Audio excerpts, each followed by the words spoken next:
ओम शांति। एबे स्वयं परम पिता परमात्मा दिव्य अवतरण करि सारिछन्ति आज्ञा एई भारत रे। यदा यदा हि धर्मस्य ग्लानिर्भवति भारत।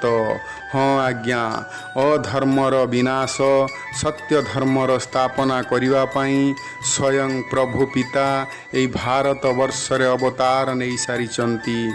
तेणु आपण मानन्तु चाहे न मानन्तु, जदि विश्वास हेउनी तेबे ए संसारर मनुष्य मिछ कही समस्तंकु किणी नहीं पारुची, किंतु सत कथारे आपण मानंकु विश्वास आसुनी।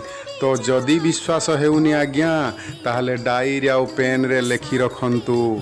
एमिति समय आसुची, मृत्यु समस्तंकर सुनिश्चित।